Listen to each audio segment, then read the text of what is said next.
Présence dédiée par la parole. Le rôle de l'Église, c'est de préparer les hommes, de préparer les gens à entrer au ciel. La louange, l'adoration, la prière, les témoignages et surtout les enseignements bibliques. Car la mission essentielle de l'Église est de préparer les croyants au retour de Jésus-Christ par la parole, la foi que procure la parole et la sainteté qu'engendre la foi.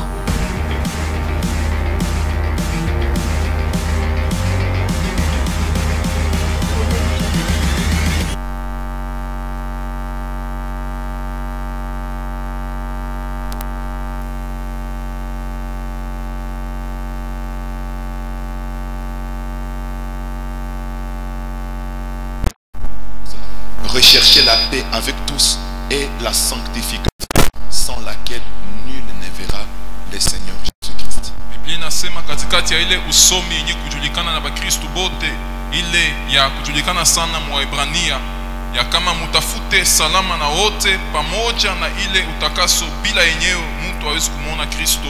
Recherchez la sanctification sans laquelle personne ne verra Dieu. Tafuteni kabisa utakaso, bila ile hakuna mwenye anaweza kumuona Mungu. Mais malheureusement, Lakini kwa ole, c'est la chose la plus négligée dans la vie des chrétiens aujourd'hui. ni kintu kenye kubeuliwa kuyote mu maisha ya Bakristo leo. Les chrétiens d'aujourd'hui cherchent autre chose avant la sanctification. Wakristo wa leo wanatafuta bintu bingine pa mbele ya utakaso. Les chrétiens d'aujourd'hui cherchent d'abord à être bénis par Dieu pour servir, pour le servir. Bakristo baleo wanatafuta mbele Mungu apate kuwabariki mbele ya boku mutumikia. Non, la Bible est claire. Dieu lui-même est clair dans sa parole. Recherchez la sanctification sans laquelle nul ne verra Dieu. Mungu mwenyewe katika neno lake anakuya wazi kwa ajili ya ile, anasema tafuteni utakaso, bila ile hakuna mwenye anaweza kumuona Mungu. Donc tu veux être béni, c'est possible. Manake unapenda kubarikiwa, inawezekana. Mais Dieu te demande d'abord de rechercher la sanctification. S'il voit cette sanctification dans ta vie, et alors il te bénira. Lakini Mungu anakuomba mbele utafute utakaso, na kama anaona utakaso maishani mwako, ni kule sasa atakubariki. Tu veux être élevé, c'est possible, mais Dieu veut d'abord que tu recherches la sanctification. Unapenda kunyanyuliwa, inawezekana, lakini mbele ya yote Mungu anapendelea utafute mbele utakaso. Nous avons défini la sanctification comme étant le fait d'être séparé du monde. Tulienda kutafsiria utakaso kama ile achanisho na dunia. Amen, amen. Amin. Le fait d'être éloigné du monde, d'être séparé du monde. Ile tendo ya kwenda kutenganishwa, kuachana na dunia. Nous sommes partis du livre de Lévitique au chapitre 19, du 1er au 2e verset, là où Dieu dit à Moïse, dit à toute la communauté des enfants d'Israël, soyez saints, car moi votre Dieu, je suis saint. Tulitokea kuile kitabu ya Walawi sura ya 19 mstari wa kwanza na wa pili, kwenye Mungu anambia Musa, ambia taifa yote, mkusanyiko yote ya Israeli, muwe watakatifu vile mimi na kuwa mtakatifu. Parle à toute l'assemblée des enfants d'Israël. Sema na hii kikosi yote ya batoto wa Israeli. Tu leur diras, utaenda kuambia, soyez saints, muwe watakatifu, moi votre Dieu, je suis saint. Muwe watakatifu njoo mimi Mungu wenu na kuwa mtakatifu. Et nous sommes en train de voir les choses, les moyens par lesquels Dieu nous sanctifie. Na tukunenda na kuona na kujifunza bintu ama manjia kupitia yenyewe Mungu anaenda kututakasa. La sanctification n'est pas le fait du hasard.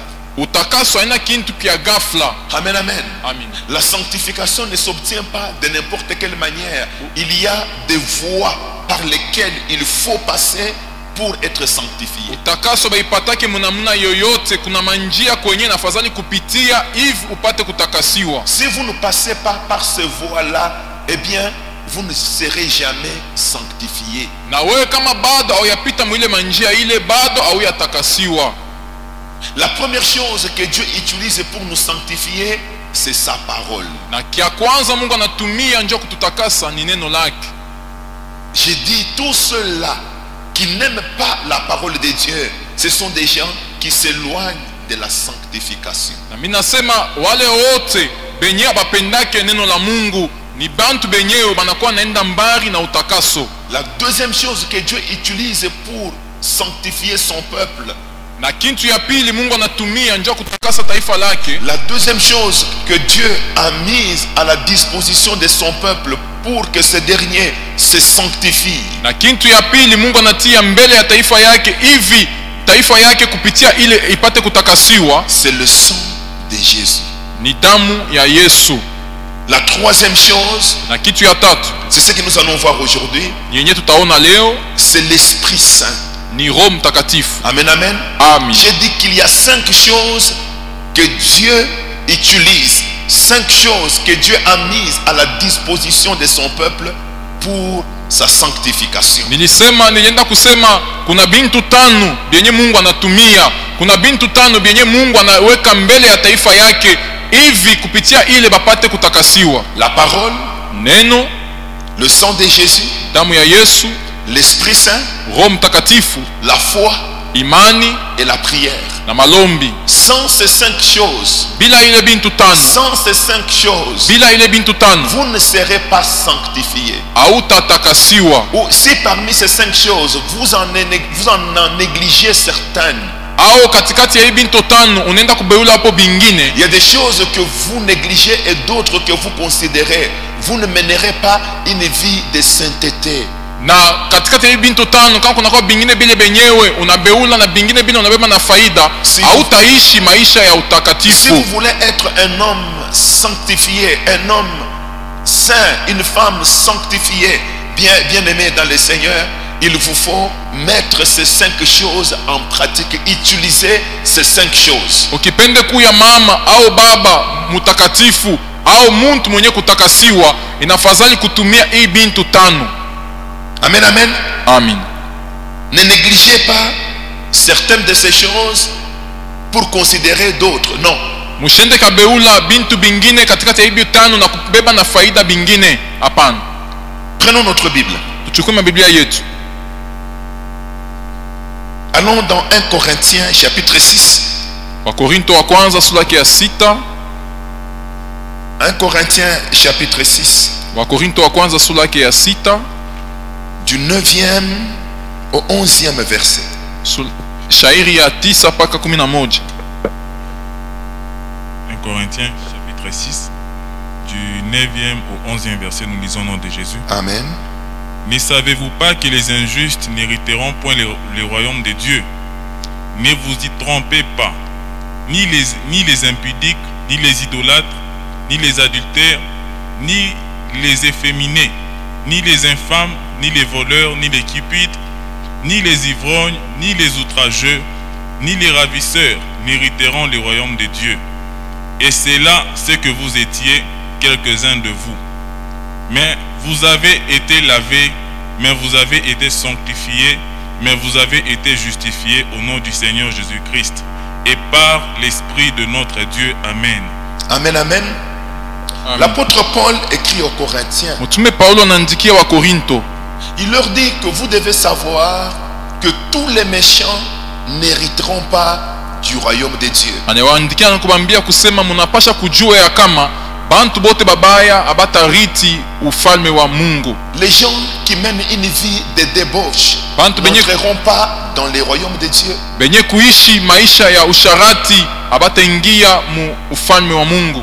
Les gens qui aiment insulter les autres, les insulteurs, n'entreront pas dans le royaume de Dieu. Bantu benye kutusi ama kuchambula wengine abataingia mu ufalme wa Mungu. Les gens qui pratiquent les fétiches, la magie, le talisman ou des choses semblables n'entreront pas dans les royaumes de Dieu. Bantu benye kutumikia uchawi, malawa na bintu benye kufanana na ile abataingia mu ufalme wa Mungu. Les hommes qui veulent devenir comme des femmes, qui se transforment comme des femmes, ou des femmes qui veulent être comme des hommes, n'entreront pas dans les royaumes de Dieu. Banaume benye kwenda kudifanya kuwa banamuke ama kama banafanana na banamuke, na banamuke benye banapenda kujifanya kuwa kama banaume abataingia mu ufalme wa Mungu.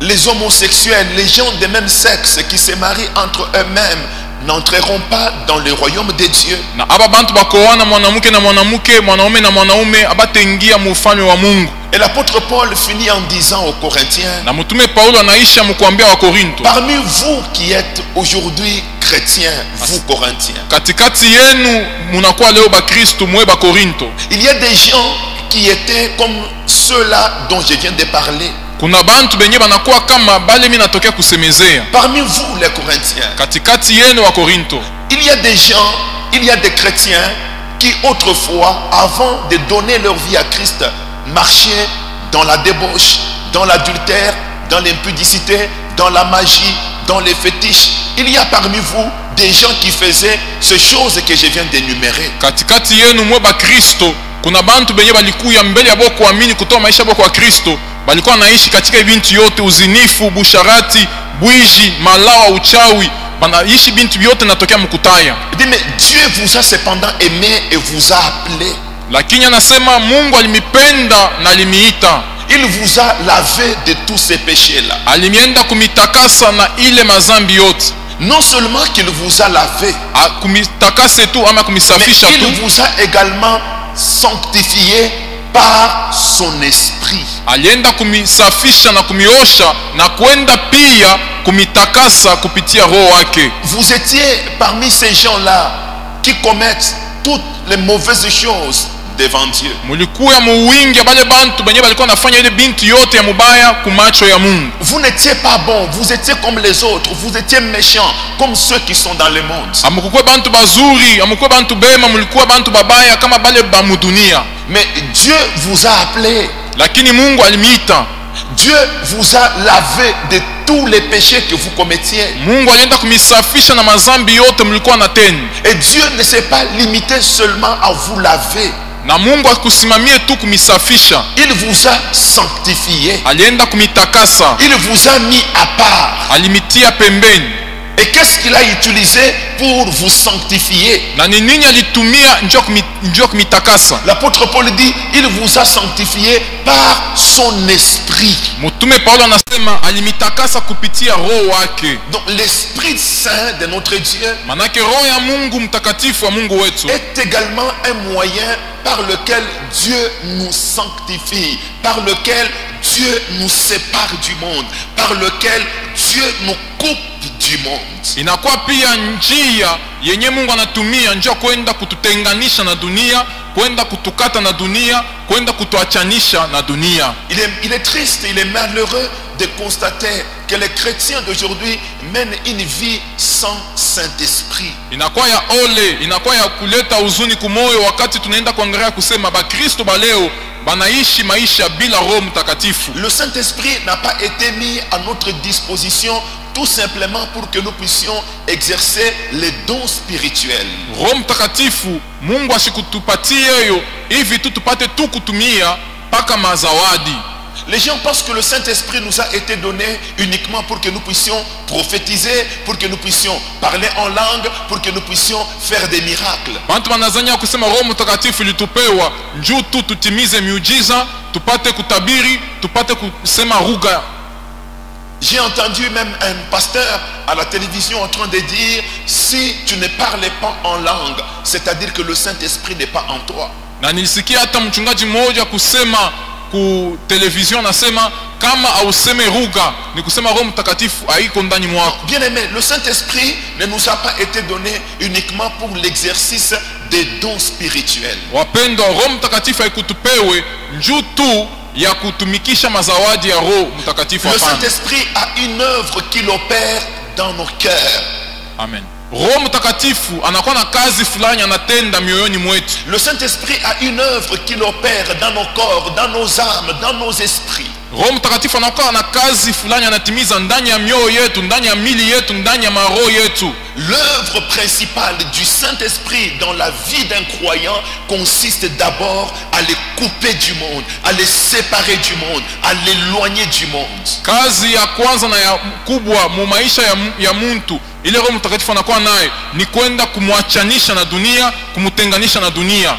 Le Saint-Esprit pénètre l'âme de quelqu'un Roho Mtakatifu naingia katika nafsi ya mtu pour la séparer du monde. juu ya kwenda kuyatenganisha na dunia. Amen, amen. Amen. L'apôtre Paul, quand il écrit aux Thessaloniciens, Mtume Paulo wakati anaandikia wa Thessalonika, 1 Thessaloniciens chapitre 5 et le verset 23, wa Thessalonika wa kwanza sura ya 5 na mstari wa 15, il dit ce que Dieu veut, c'est votre sanctification. anasema yenye Mungu anataka ni utakaso wenu. C'est que tout votre être Manake muntu wenu mzima soit trouvé intact, pur. akutiwe vile na mwenye kuoneana tena safi. Que tout votre être Hivi muntu wenu mzima soit trouvé intact. apate kukutiwa mwenye C'est-à-dire kuoneana. le corps, l'âme et l'esprit. Ni kusema roho, mwili na nafsi. Amen, amen. Amen. Je vous ai dit que l'âme, c'est le siège de la vie naturelle de l'homme. Nilimeambia kusema nafsi ni fuasi panekala mania ya mtu. Amen, amen. Amen. Quand quelqu'un aime la vie des bars, Wakati mtu anapenda maisha ya mabar, cette vie des bars, ile maisha ya mabar, cet amour des bars ile mapendo ya mabar vient de son âme. inatokea munafsi yake. Amen, amen. Amen. Quand un homme aime la vie des femmes, Wakati mtu anapenda maisha ya banamuke, cela provient de son âme. ile inatokea munafsi yake. Quand quelqu'un aime le monde, quels que soient les conseils qu'on lui donne, cela provient de l'âme. Wakati mtu anapenda dunia, ingekuwa mashauri banampatia, ile anatokea kunafsi. C'est pourquoi je vous dis, l'âme est le siège de la vie matérielle, de la vie naturelle de Kule nimeambia la vie kusema, naturelle. nafsi njo fuasi panekala mania ya mudunia ya kupapasa, Amen, dunia ya amen. kuonekana. Nous vivons dans ce monde ici. Tunaishi muyo dunia hii. L'âme nous conduit à vivre naturellement dans ce monde. Nafsi yetuongoza tuishi kufatana na hii maisha ya kupapasa. Mais l'esprit est le siège de la vie spirituelle de l'homme. Lakini roho ni fuasi panekala mania ama maisha ya roho ya kiroho ya mtu. Alors quand Dieu nous donne son Esprit Saint, Na wakati Mungu anatupatia roho wake mtakatifu, l'Esprit Saint entre dans notre âme Roho Mtakatifu inaingia katika nafsi yetu et essaie de la travailler chaque jour na inapima kuyatumika kila siku pour nous conduire à vivre non seulement les désirs de la chair, mais au contraire selon les désirs de l'esprit. njia kutuongoza tukaishi, hapana kufuatana na mania ya mwili, lakini kufuatana na mania ya roho.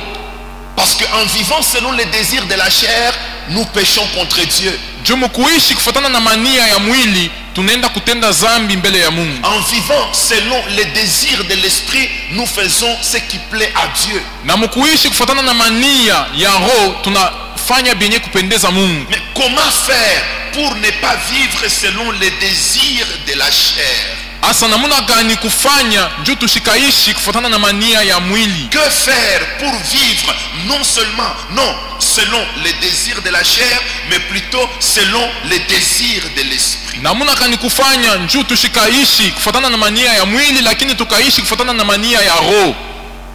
C'est le Saint-Esprit de Dieu Ni roho mtakatifu ya Mungu qui pénètre l'homme dans son âme yenye inaingia muntu ndani ya nafsi yake et qui travaille cet homme de manière à ce que cet homme n'accomplisse pas le désir de la chair. na yenye inaenda kutumika huyu muntu hivi huyu muntu ashikatimize tena ile mania ya mwili.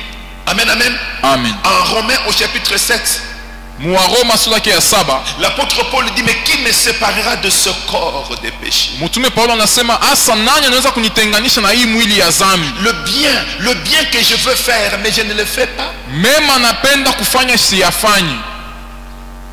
Dans mon cœur, je décide de faire le bien, Muroho yangu nachukua mpango ya kutimiza mema, mais je me réalise que j'arrive toujours à faire le mal. lakini nenda kutambua ya kusema nafika paka mkufanya bibaya. Le bien que je veux faire, le bien que je décide de faire, et je ne le fais pas. Mema ile mnapendelea kufanya, ile mnachukua mpango ya kutimiza shiyatimize. Le mal que je ne veux pas faire, Ile bubaya shipende kutimiza, et je me retrouve que je l'ai déjà fait. na mie dikuta nesha Je kuyatenda. prends la décision de bien faire, mais je ne fais pas le bien. Nachukua mpango wa kufanya mema, lakini mimi shiyatimize. Je prends la décision de ne pas faire le mal, mais je me retrouve que j'ai déjà fait le mal. Nachukua mpango nisikafanye bibaya, lakini nidikuta kujitaminisha kufanya bibaya. Et alors, mais qui me séparera donc de ce corps qui me torture? Parce que c'est ce corps qui me conduit à faire le mal. Asa ni nani anaweza kunitenganisha, kunyatanisha na hii mwili? Njuni hii mwili njoo nisukuma nikafanye bibaya. Mais Dieu nous donne son esprit. Lakini Mungu anatupatia roho wake. Amen, amen. Dieu Amen. nous donne son esprit. Mungu anatupatia roho wake. Pour que son esprit travaille notre âme. Juu roho yake tumike nafsi yetu. Dieu te donne son esprit. Mungu anakupa roho wake. Pour que son esprit travaille ton âme. Juu roho yake tumike nafsi yako. Que les choses mauvaises qui sont logées dans ton âme na hivi bile bintu bibaya binakuya ndani ya nafsi yako soient ramenées à l'impuissance, ne puisse pas agir dans ton corps, ne puisse pas agir dans ta vie, ne puisse pas conduire ta vie. Bapate kubiishisha nguvu yao yote, bishipate kuongoza maisha yako, bishipate kuongoza maisha yako kububaya. L'amour du monde qui se trouve dans ton âme, na ile mapendo ya dunia inidikuta ndani ya nafsi yako, qui cherche à conduire ta vie dans la débauche, qui cherche à conduire ta vie dans la vie des bars, qui cherche à conduire ta vie dans les fétiches, qui cherche à conduire ta vie dans les choses qui énervent Dieu. Na ile mapendo ya dunia inakuwa ndani ya nafsi yako, yenye inapenda inatafuta kukuongoza ndani ya maisha ya usharati, ndani ya maisha ya mabaa, ndani ya maisha yenye yampendeze Mungu. Que cet amour-là soit, que la force de cet amour-là soit réduite en l'impuissance, soit anéantie. Et il n'y a que le Saint-Esprit qui soit capable d'entrer dans ton âme pour détruire la force de l'amour du monde qui est conduit. Hivi ile nguvu ya ile mapendo bapate kuishisha, kuishusha na kuishisha yote, hivi maisha yako ishikaongoziwe tena na ile kintu. Je vais expliquer autrement.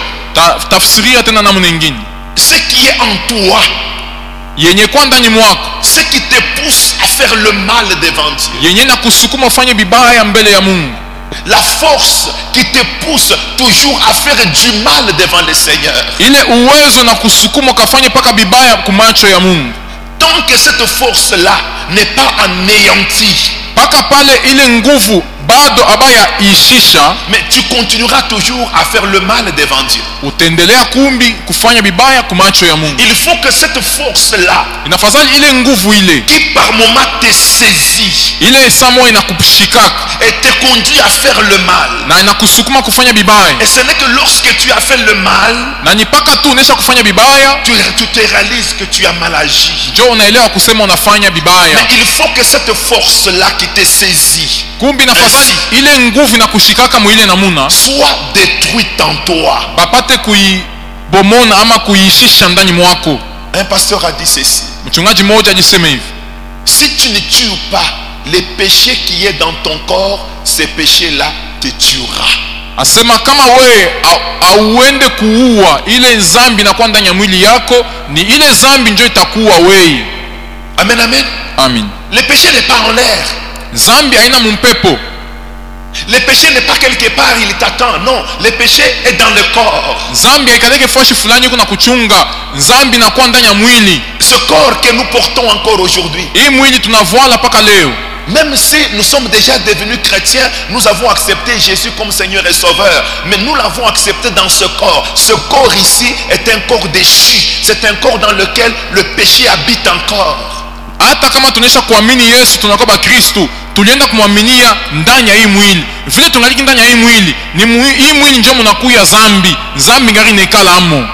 Le péché habite encore dans ce corps. Zambi ngari nekala mu hiyo mwili. Mais il faut qu'une force, asa inafadhali nguvu fulani, une force extérieure, nguvu mwa fulani ya nje vienne entrer en nous, ipate kwa kuingia ndani mwetu, pour détruire, pour ramener à l'impuissance cette force du péché qui se trouve encore dans ce corps. Juu ya kwenda kuharibu, juu ya kwenda kuishisha nguvu ya zambi ingaliki ndani ya mwili yetu. Et c'est l'Esprit Saint de notre Dieu. Na ni Roho Mtakatifu ya Mungu wetu. Dieu nous donne son esprit. Mungu anatupatia roho wake. Dieu nous donne son Esprit Saint. Mungu anatupatia roho wake mtakatifu pour qu'il entre dans nos corps. Juu aingie mwili yetu, qu'il aille jusque dans l'âme. Na aende paka ndani ya nafsi. Qu'il aille même dans l'esprit. Aende hata katika roho yetu. Et qu'ils détruisent la force du péché qui agit encore dans l'homme. na ende akaribu ile nguvu ama uwezo ya zambi yenye ingaliki naishi na kutenda ndani ya mwili ya mutu.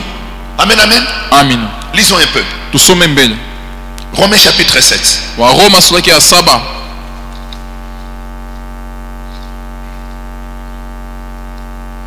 Romains chapitre 7, je préfère qu'on lise à partir du verset 14. Waroma sura ya 7 napendelea tusome kuanzia mstari wa 14 mpaka 25. Nous lisons au nom de Jésus. Nous savons en effet que la loi est spirituelle, mais moi je suis charnel, vendu au péché. Car je ne sais pas ce que je fais, je ne fais point ce que je veux, et je fais ce que je hais. Or, si je fais ce que je ne veux pas, je reconnais par là que la loi est bonne. Et maintenant, ce n'est plus moi qui le fais, mais c'est le péché qui habite en moi. Ce qui est bon, je le sais, n'habite pas en moi, c'est-à-dire dans ma chair. J'ai la volonté, mais non le pouvoir de faire le bien. Car je ne fais pas le bien que je veux, et je fais le mal que je ne veux pas. Et si je fais ce que je ne veux pas, ce n'est plus moi qui le fais, c'est le péché qui habite en moi. Je trouve donc en moi cette loi, quand je veux faire le bien, le mal est attaché à moi. Car je prends plaisir à la loi de Dieu selon l'homme intérieur. Mais je vois dans mes membres une autre loi, qui lutte contre la loi de mon entendement et qui me rend captif à la loi du péché, qui est dans mes membres. Misérable que je suis, qui me délivrera du corps de cette mort? Grâce soit rendue à Dieu par Jésus-Christ notre Seigneur. Ainsi donc, moi-même, je suis par l'entendement esclave de la loi de Dieu, et je suis par la chair esclave de la loi du péché. Amen. Amen, amen. Amen. Le mal que je ne veux pas faire, mais je ne le fais pas. Mais le mal que je ne veux pas faire, c'est ce que je fais tous les jours. Mema mimi napenda kutimiza siifanye, lakini bubaya sipende kufanya, ndio mimi nafanya kila siku. Dans mon fort intérieur, ndani yangu kabisa, dans ma volonté, mu mapenzi yangu, je veux faire le bien, je veux accomplir la loi de Dieu. Napenda kufanya mema, napenda kutimiza sheria ya Mungu. Mais il y a quelque chose qui habite dans mon corps. Lakini kuna kitu fulani kina ikala ndani ya mwili yangu. Il y a quelque chose qui habite dans ma vie, il y a quelque chose qui habite dans mes membres. Kuna kitu fulani kinekala maishani mwangu, kinekala viungo yangu. Le péché est attaché à moi. Na ile zambi nambatana na mimi. Le péché n'est pas dehors, le péché il est en moi. Zambi haina nje, zambi iko ndani mwangu. Et quand je veux faire le bien, na wakati napenda kufanya mema, je me retrouve au contraire et j'ai fait le mal. Najikuta mimi nisha kufanya bibaya. Et l'apôtre Paul dit, mais qui me séparera de ce corps? Na mtume Paulo anasema, asa nani anaweza kunitenganisha na hiyo mwili? Moi je veux mener une vie de sainteté. Ninapenda kuishi maisha ya utakatifu. Je veux marcher dans la sainteté tous les jours. Napenda kuishi katika utakatifu kila siku. Je veux marcher dans la sanctification tous les jours. Napenda kutembea katika utakaso kila siku. Mais ce corps lakini hii mwili inakuya kikwazo. Ce corps devient un obstacle à ce que je désire. Hii mwili inakuwa kikwazo kwa yenyewe mimi napendelea. Qui viendra me séparer de ce corps? Nani atakuya kunitenganisha na hiyo mwili? Au verset 25 il dit, gloire soit rendue à Dieu. Kushairi yake 25 anasema utukufu kwa Mungu. Parce qu'il nous a donné Jésus-Christ. Juu alitupa Yesu Kristo. En d'autres termes, gloire soit rendue à Dieu. Kusema na mwingine utukufu kwa Mungu. Parce qu'il nous a donné son esprit. Juu alitupewa roho wake. L'esprit de Dieu qui vient habiter en nous. Roho ya Mungu inakuwa kuikala ndani mwetu. Vient pour anéantir la force du péché qui habite en nous. Inakuya njuu ya kuharibu ile nguvu ya dhambi inakuwa ndani mwetu. L'esprit de Dieu qui vient habiter en nous. Roho ya Mungu yenye kwa kuikala ndani mwetu. Vient pour détruire la puissance du péché qui habite en nous. Inakuya njuu ya kuharibu ile uwezo ya dhambi inekala ndani mwetu. Grâce à l'Esprit Saint que Dieu déverse en nous. Kupitia Roho Mtakatifu Mungu anamwanga ndani mwetu. Nous pouvons agir selon les biens et non selon les mal. Tunaweza kutenda kufuatana na mema, hapana kufuatana na bubaya. Parce que le Saint-Esprit qui vient habiter en nous. Juu Roho Mtakatifu anakuwa kuketi ndani mwetu. A pour effet de nous couper du monde, a pour effet de nous séparer du monde, a pour effet de nous éloigner du monde. Inakuwa na kazi ama matokeo ya kutukata na dunia, kututenganisha na dunia, kutuachanisha na dunia. Voilà la raison pour laquelle, bien-aimés dans le Seigneur, Na ile ndio sababu wapendwa katika Bwana, nous devons désirer le Saint-Esprit dans la plénitude. tunapasha kupendelea Roho Mtakatifu katika utele. Amen, amen. Amen. Nous devons désirer que le Saint-Esprit habite en nous pleinement. Nous devons désirer posséder le Saint-Esprit dans sa plénitude. Tunapasha kupendelea Roho Mtakatifu ekale ndani mwetu katika utele. Tunapasha kupendelea Roho Mtakatifu tukuye nayo muutele. Comme l'apôtre Paul le recommande également. Vile mtume Paulo anailomba na yeye pia. Ne vous enivrez pas de vin. Anasema musilevike mvinyo. Ne vous enivrez pas de vin. Musikalevike mvinyo. Ça va vous conduire à la débauche. Itemisukuma kusharati. Ça va vous conduire à faire des mauvaises choses. Itemisukuma kuma bintu bibaya. Mais au contraire, soyez remplis du Saint-Esprit. Na mukipindopindo mujaziwe na Roho Mtakatifu. Étant remplis du Saint-Esprit, Venye kujaziwe na Roho Mtakatifu, vous serez conduits à faire le bien devant Dieu. mutapelekea kufanya bizuri kumacho ya Mungu. Vous serez poussés à agir selon la volonté de Dieu. Mutasukumiwa kutenda kufuatana na mapenzi ya Mungu. Les gens veulent faire le bien selon Dieu, mais ils se retrouvent en train de faire le mal qu'ils ne veulent pas, parce que le Saint-Esprit n'est pas dans leur vie. Bantu wanapendela kufanya bizuri kufuatana na Mungu, lakini banajikuta bako nafanya paka bibaya. Njoo Roho Mtakatifu aina ndani ya maisha yabo. Les gens qui viennent me voir au bureau qui me disent, mais pasteur, je ne sais pas comment est-ce que j'en arrive là, je ne sais pas ce qui me prend. Je donne toujours comme réponse, c'est l'Esprit de Dieu que tu n'as pas. Bantu wanakuwa kumuona mchungaji ku biro yake, wanamwambia sasa mchungaji mishiyue namna kanina rudriaka paka ibubaya, namna kanina fika mkufanya ibubaya, na jibu anawapatia ni kusema ni Roho Mtakatifu ile njo inakukosa. Mais c'est l'Esprit que tu n'as pas, tout Ni Roho simplement. Mtakatifu tu hauna nayo. Parce que si l'Esprit habite en toi, et il habite en toi dans la plénitude, cet Esprit te taille, cet Esprit te change, cet Esprit te transforme pour que tu ne fasses pas le mal. Juu kama Roho Mtakatifu inaketi ndani mwako, kila siku inaenda kukuchonga, kila siku inaenda kukuchonga na inaenda kukuongoza usikafanye vibaya ukatende paka mema. Amen, amen. Amen. Quand vous lisez 2 Corinthiens chapitre 5 le verset 17, la Bible dit, ceux qui sont en Christ sont devenus une nouvelle créature. Les choses anciennes sont passées. Toutes choses sont devenues nouvelles. Ukisome wa Korinto wa pili sura ya 5 mstari wa 7, banasema bale bote balimwamini Kristo banakuya biumbe bipya. Bintu vya zamani binapita na hapa banakuya bantu bapya. Mais qu'est-ce qui fait que ces gens soient devenus de nouvelles créatures? Asa nini nafanya bale bantu bakuye biumbe bipya? D'ailleurs, j'aime la version qui dit ils sont devenus une nouvelle création. Na mimi napendela zaidi ile Biblia inasema banakuya une nouvelle création. Je ne sais pas comment tu vas introduire ça. Hein? Ceux qui sont en Christ sont devenus une nouvelle création. Benekwa ndani ya Kristo banakuya uumbi wa sasa. Je ne sais pas si la traduction est correcte, mais dans la version selon Louis Egon au français courant, ceux qui sont en Christ sont devenus des nouvelles créatures. Kufatana na Louis Egon anasema banakuwa biumbe bipya. Amen, amen. Ils sont devenus des nouvelles créatures. Banakuya biumbe bipya. Mais pourquoi sont-ils devenus des nouvelles créatures? Asa njoo nini banakuya biumbe bipya? Parce que l'Esprit de Dieu est entré en eux. Juu roho ya Mungu iliingia ndani mwabo. Et cet Esprit de Dieu les conduit à agir non selon ce qu'ils faisaient avant, non selon ce qu'ils étaient avant, non selon l'homme extérieur, mais plutôt selon l'homme nouveau que Dieu a déversé en eux. Na roho ya Mungu inabasukuma hapana bakaishi kufuatana na ule muntu wa zamani, maisha yabo ya zamani, kufuatana na mili yabo, lakini kufuatana na ile muntu wa sasa, ile roho ya sasa Mungu anaweka ndani mwabo. C'est là ce que vous étiez. Na ile ndio mulikuwa. C'est ce que l'apôtre Paul dit aux Corinthiens. Ndio ile mtume Paulo anasema kwa Korinto. Vous étiez méchants comme les autres. Mulikuya babaya kama wengine.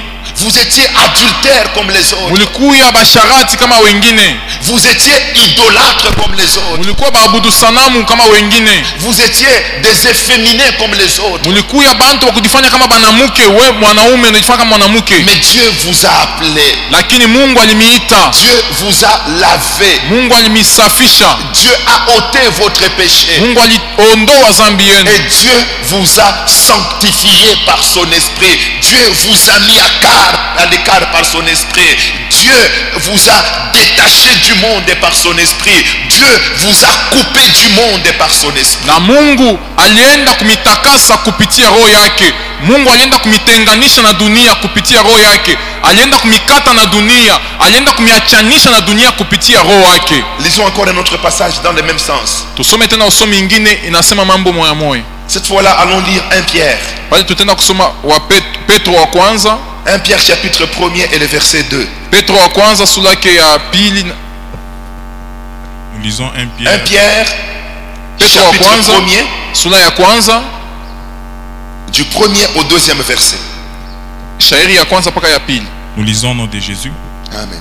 Pierre, apôtre de Jésus-Christ, à ceux qui sont étrangers et dispersés dans les pans, la Galatie, la Cappadoce, l'Asie et la Bithynie, et qui sont élus selon la préscience de Dieu le Père, par la sanctification de l'Esprit, afin qu'ils deviennent obéissants et qu'ils participent à l'aspersion du sang de Jésus-Christ. Que la grâce et la paix vous soient multipliées. Amen. Je vais lire également dans la version Parole de vie. Tusoma pia mu parole de vie. Moi, Pierre, apôtre de Jésus-Christ, j'écris à ceux que Dieu a choisis et qui vivent comme des étrangers dans les provinces du Pont, de la Galatie, de la Cappadoce, de l'Asie et de la Bithynie. Dieu le Père vous a choisi d'avance comme il avait prévu. Il a fait de vous un peuple saint par son esprit pour que vous soyez obéissants à Jésus-Christ et pour que par son sang répandu et pour que son sang répandu vous rende purs. Amen, amen. Amina. Vous savez,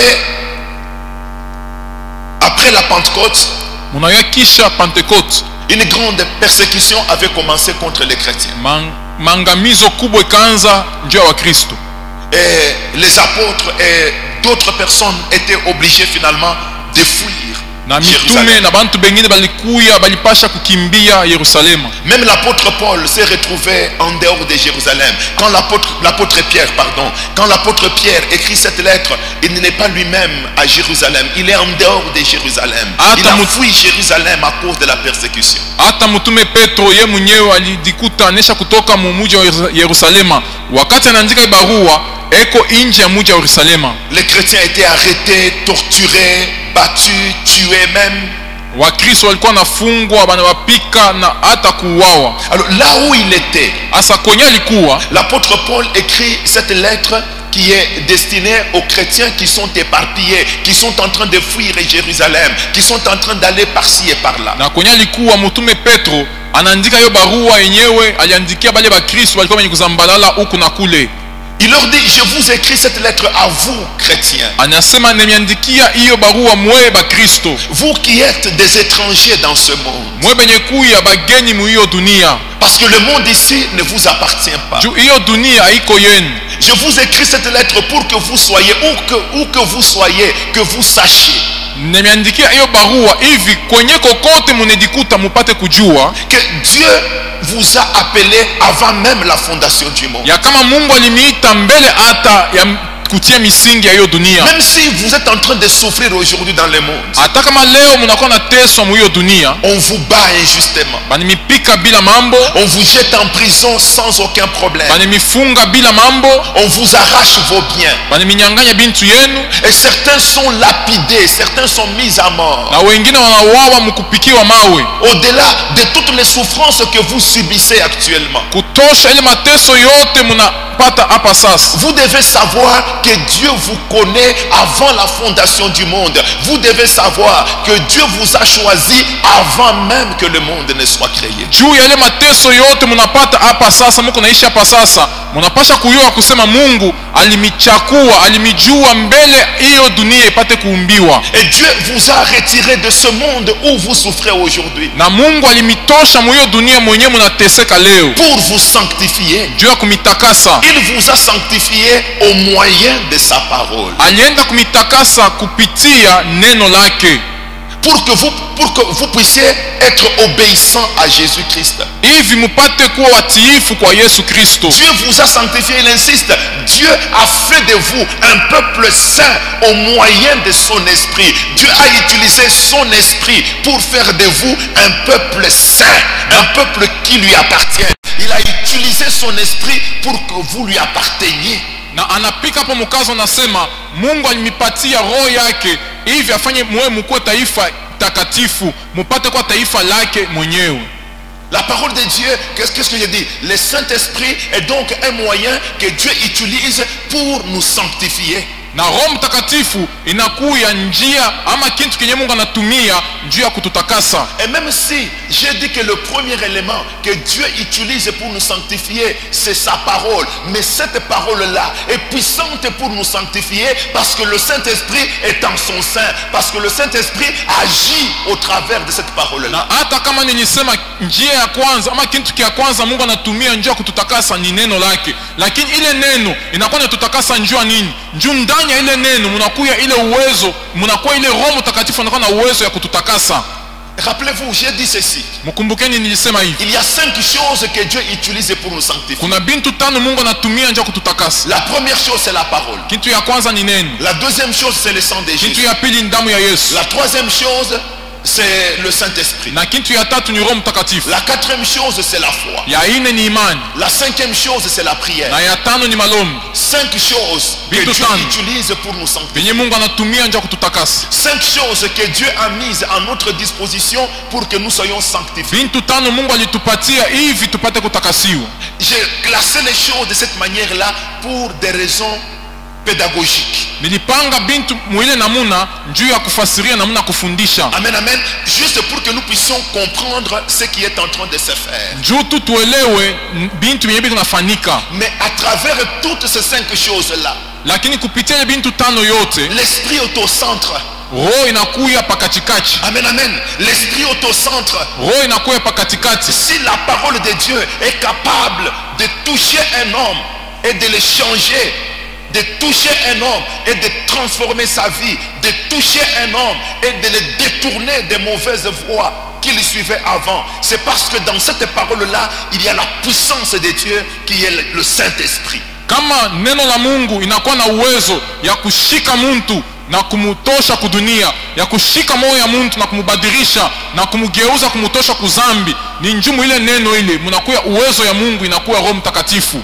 Si au commencement Dieu a utilisé sa parole pour créer, c'est parce que dans la parole de Dieu il y a la force de Dieu, il y a la puissance de Dieu, il y a son esprit dans sa parole. Kama Mungu alitumia neno lake njoo kuumba kumwanzo, ni njumu neno la Mungu munakuya uwezo, munakuya ile uwezo ni Roho Mtakatifu yake.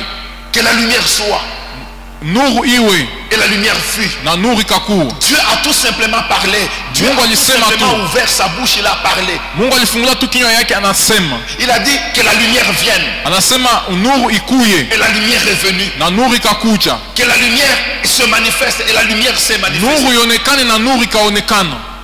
Mais c'est parce que dans la parole de Dieu il y a une force. Ile inakuya njuu muneno la Mungu mnakuya uwezo fulani. Dans la parole de Dieu il y a une puissance. Muneno la Mungu mnakuya uwezo. Cette force, cette puissance qui se trouve dans la parole de Dieu et qui agit, cette puissance, cette force, c'est son esprit. Na ile uwezo, ile nguvu inatumika muneno la Mungu wakati anasema. Ile uwezo na ile nguvu ni Roho Mtakatifu. Même quand je dis que le deuxième élément que Dieu utilise pour nous sanctifier, c'est le sang de Jésus. Hata wakati nasema kitu ya pili Mungu anatumia njoo kututakasa ni damu ya Yesu. Le sang de Jésus n'est efficace que dans la mesure où c'est l'esprit de Dieu qui est dans ce sang-là en train d'agir. Amen. Damu ya Yesu inakuwa na uwezo paka mwile hatua ndani mwayo mnakuya ile uwezo inakuwa Roho Mtakatifu yenye kutenda. Mais si le sang de Jésus est capable de purifier, Kama damu ya Yesu inakuwa na uwezo ya kutakasa, alors que le sang de n'importe quel homme ne fait rien du tout. na kule damu ya mtu yoyote haiwezi kufanya kitu hata kimoja. Alors que le sang des animaux ne peut rien faire. Na kule damu ya banyama haiwezi kufanya hata kitu kimoja. Mais ce qui fait la différence entre les autres sangs et le sang de Jésus, c'est le fait que dans le sang de Jésus, il y a le Saint-Esprit à l'œuvre. Na yenye kuleta tanisho katikati ya damu ya Yesu na madamu ingine ni njoo kusema tu ndani ya damu ya Yesu mnakuya Roho Mtakatifu na kuwa katika tendo. Ah, donc bien aimé dans le Seigneur, le Saint-Esprit est très important pour que tu sois séparé du monde, pour que tu sois éloigné du monde. Kumbi mpendo katika Bwana, Roho Mtakatifu inakuwa ya bei sana, ya mafaa sana, njoo uende ukatenganisha na dunia, njoo uende ukaachane na dunia. Dieu déverse son esprit en nous pour nous séparer du monde. Dieu déverse son esprit en nous pour nous couper du monde. Dieu déverse son esprit en nous pour nous tailler, pour nous changer, pour nous transformer. Mungu anamwanga Roho Mtakatifu yake ndani mwetu njoo kututenganisha na dunia. Anamwanga Roho Mtakatifu yake ndani mwetu njoo kwenda kututenganisha na dunia, kwenda kutuchonga na kwenda kutubadilisha. Dieu déverse son esprit en nous pour faire de nous de nouvelles créatures, une nouvelle création. Mungu anamwanga Roho yake ndani mwetu njoo kutufanya tuwe biumbe bipya. Amen, amen. Amina. Dieu déverse cet esprit en nous pour nous amener à cette dimension-là, que notre vieil homme passe et que nous soyons une nouvelle création. Mungu anamwanga Roho yake Mtakatifu ndani mwetu njoo kutupeleka mwile hatua ile, hivi ule mtu wetu wa zamani apite na tuwe kiumbe kipya. Le dimanche dernier, non, pas le dimanche dernier, l'avant-dernier dimanche, na ile siku ya Juma iliyopita j'ai parlé de la circoncision. Mchungaji alisemezea kutairiwa. Amen, amen. Amen. Romains chapitre 2 et le verset 9 dit la vraie circoncision c'est celle du cœur. Waroma sura ya 9 mstari wa 2 inasema ile kutairiwa kwa kweli ni ile kutairiwa kwa roho. La circoncision dans la chair est une fausse circoncision. Kule kutairiwa ndani ya mwili ni kutairiwa kwa bongo. Mais qui opère la circoncision du cœur? Asa ni nani anikalaka yuko na tairi ile kutairiwa kwa roho? Qui fait la circoncision dans le cœur? Ni nani anikalaka nenda kutairi roho? Mais c'est Dieu lui-même. Ni Mungu mwenyewe. Et Dieu le fait par son esprit. Na Mungu anayafanya kupitia roho yake mtakatifu. Et je vous ai dit que la circoncision n'est autre chose que la sanctification. Na nilimwambia kusema kutairiwa haina kitu kingine ni utakaso. Par la circoncision, on coupe une partie de la chair de l'homme, on jette. Na kupitia kutairiwa banenda kukata ngozi kipande ya mtu banatupa. On sépare l'homme d'une partie de sa chair. Banenda kuachanisha mtu na kipande ya mwili yake. Parce qu'on considère que cette partie-là n'est pas utile, on la coupe, on la jette. Juu banenda kuona kusema ile kipande ya mwili yake haina na mafaa, banayakata na kuitupa.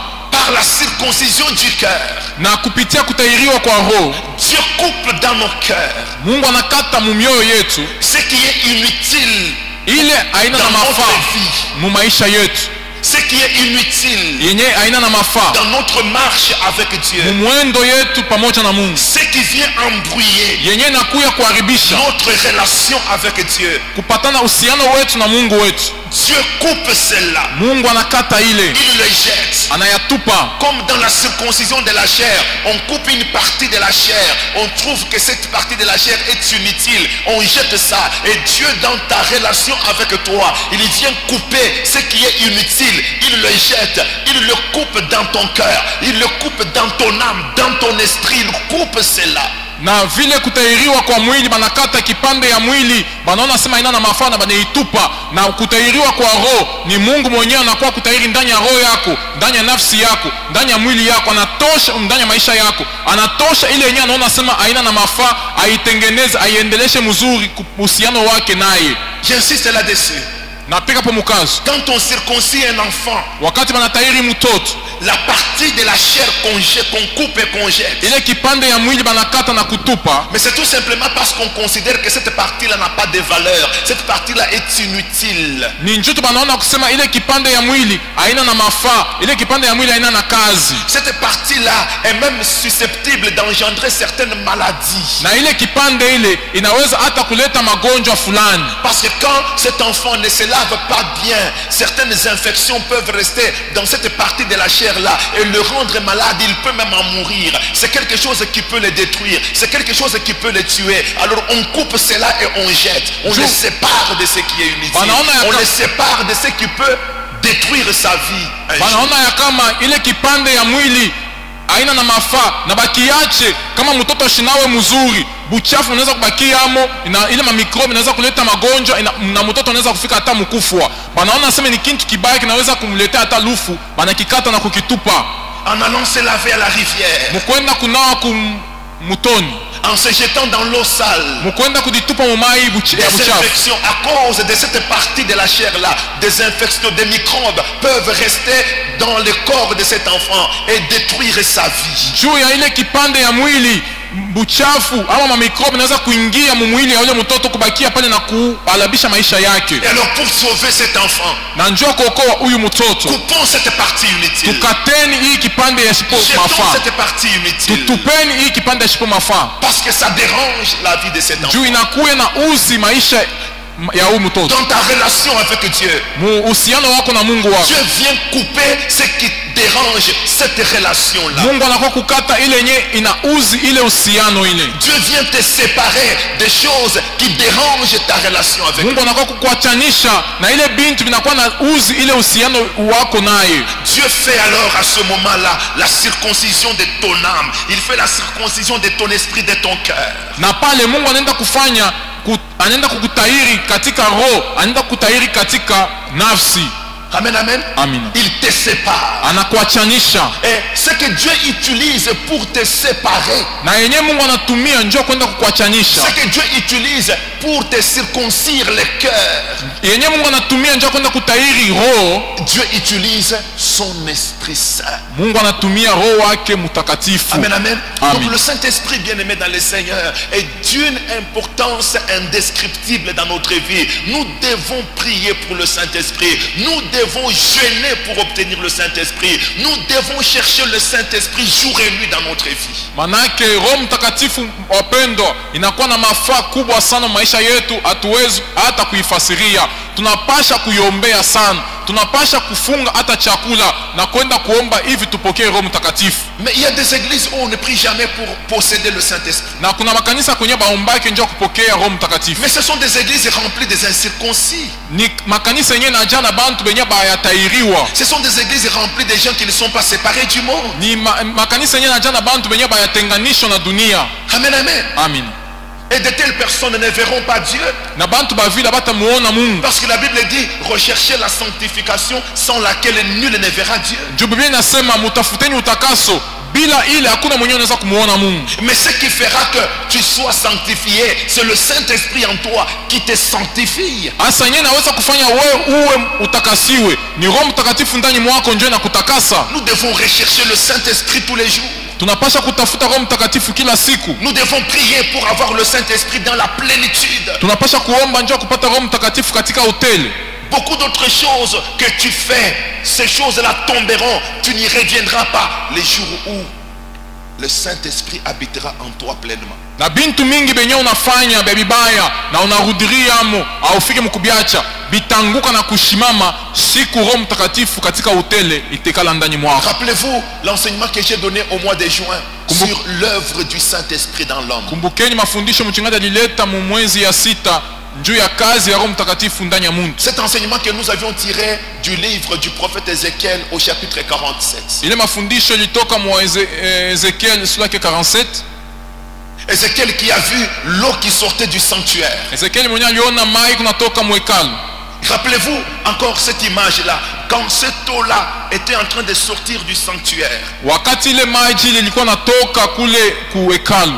Aussi longtemps qu'elle était encore au niveau des chevilles, il n'y avait aucun effet.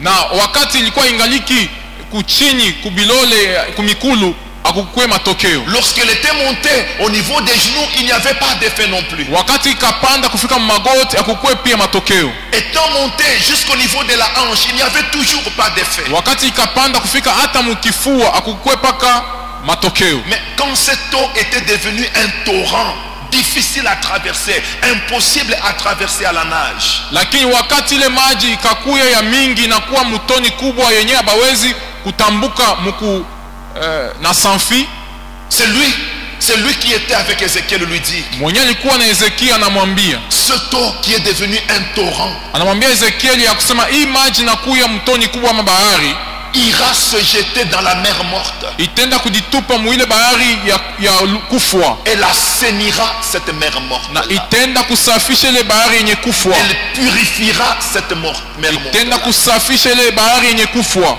Elle va enlever dans cette mer morte les choses qui causent la mort, qui engendrent la mort. Na itenda kutosha ndani ile bahari ya lufu ile bintu binaleta lufu ndani yayo, Ce qui engendre la mort dans cette mer morte. yenye kuleta lufu ndani ya ile mai ama bahari ya lufu. Quand cette eau va y arriver, Wakati hii maji tafikamo, cette eau va faire une séparation. hii maji tenda kuleta chanisho, Cette eau va éloigner, va écarter les choses qui causent la mort dans cette mort. dans hii cette maji mer. tenda kuachanisha na kwenda kupeleka mbari bile bintu vyenye kuleta lufu muile bahari. Il dit à Ézéchiel, partout où ira cette eau, Anamwambia Ezekieli, kwenye kote hii maji itaenda, partout où arrivera cette eau, kwenye kote kutafika hiyo maji, il y aura une transformation. kutakuya mabadiriko, Il y aura des bouleversements, des changements énormes. kutakuwa mabadiriko kubwa. Et nous avons vu que cette eau n'était que l'image du Saint-Esprit. Na tuliona kusema ile maji ilikuwa tu ni picha ya Roho Mtakatifu. Le Saint-Esprit qui a comme pour mission de séparer, d'éloigner. Roho Mtakatifu yenyewe anakuwa na kazi ya kwenda kutenganisha na kupeleka mbali. Le Saint-Esprit qui a comme mission d'aller anéantir, détruire ce qui cause, ce qui engendre le mal. Roho Mtakatifu yenyewe na kazi ya kwenda kuharibu, kwenda kuua yenye iko na zala bubaya. C'est pourquoi nous devons désirer le Saint-Esprit, bien Ni aimé. kule tunapasha kupendelea kupata Roho Mtakatifu wapendwa. Nous devons chercher le Saint-Esprit. Tunapasha kutafuta Roho Mtakatifu. Il est difficile, il est même impossible de mener une vie de sainteté agréable à Dieu sans cet Esprit Saint. Inakuwa kigumu sana na haiwezekane kuishi maisha ya utakatifu yenye inapendeza Mungu bila Roho Mtakatifu. Il reste deux choses que nous allons voir prochainement. Kunabakia bintu biwili tutaona kisha. Amen, amen. Amen. Deux choses que Dieu utilise pour sanctifier notre vie. Bintu biwili vyenye Mungu anatumia ndio kutakasa maisha yetu. Deux choses que Dieu a mises à notre disposition pour que nous puissions mener une vie de sainteté dans sa présence. Bintu mbili vyenye Mungu alitupewa hivi tupate kuishi maisha ya utakaso ndani ya uwapo wake. La foi et la prière. Imani na malombi. Amen, amen. Amen. La foi est un élément qui sanctifie l'homme. Imani ni kintu kenye kinatakasa mutu. La prière est un élément qui sanctifie l'homme. Malombi ni kintu kinatakasa mutu. Nous allons incliner nos têtes. Tutainamisha vichwa yetu, Nous allons prier pendant quelques minutes. tutaomba mudakika kidogo. Je viens de dire Natokea mkusema que le Saint-Esprit est un agent que Dieu utilise pour nous sanctifier, pour nous séparer du monde. Roho Mtakatifu ni kintu ambayo Mungu anatumia njia kwenda kututakasa na kututenganisha na dunia. C'est bien de le savoir. Inakuwa mzuri kuyua ile, Mais la chose la plus essentielle, c'est de vivre cela, bien-aimé. lakini ya bei sana ni kuishi ile mupendo. Parce que si tu ne le vis pas, Juu kama auishi ile, la main de Dieu ne sera pas sur toi. mkono ya Mungu haitakuwa juu yako. La main de Dieu Mkono ya Mungu est réservée à ceux-là qui marchent dans la sainteté. inakuya tu njuu ya bali kutembea katika utakaso. Rappelez-vous toujours que la Bible dit Mkumbukeni ya kama Biblia inasema, recherchez la sanctification sans laquelle nul ne verra le tafuteni Seigneur Jésus-Christ. utakaso, bila yenyewe hakuna mwenye anaweza kumuona Mungu. Et puisque le Saint-Esprit est un agent que Dieu utilise pour nous sanctifier, Na vile Roho Mtakatifu ni kintu kenye Mungu anatumia njia kututakasa. si tu as vraiment envie que Dieu se manifeste dans ta vie, Kama unakuwa kabisa na ile lazima amu Mungu aonekane maishani mwako, j'aimerais que tu pries pour demander à Dieu napendelea uombe na muombe Mungu de te donner le Saint-Esprit. akupatie Roho Mtakatifu. de te remplir du Saint-Esprit, akujaze na Roho Mtakatifu, de te le donner dans la plénitude. akupatie hiyo muutele. Prions le Seigneur. Tuombe Bwana. Prie le Seigneur. Chers frères et sœurs, shalom. Par la grâce de Dieu, Nous publions des vidéos sur internet. Les jeunes d'aujourd'hui sont devenus très sages que les parents qui les ont mis au monde. Ils veulent enseigner à leurs parents. Mais qu'est-ce que toi tu peux dire à tes parents? Toi qui t'ont amené dans ce monde. Et maintenant toi tu veux leur enseigner les mots dans lesquels ils t'ont amené. Et pour nous suivre en temps réel, tapez sur Facebook et YouTube, Venez à moi TV. N'oubliez pas d'aimer, vous abonner et partager nos vidéos. Que Dieu vous bénisse.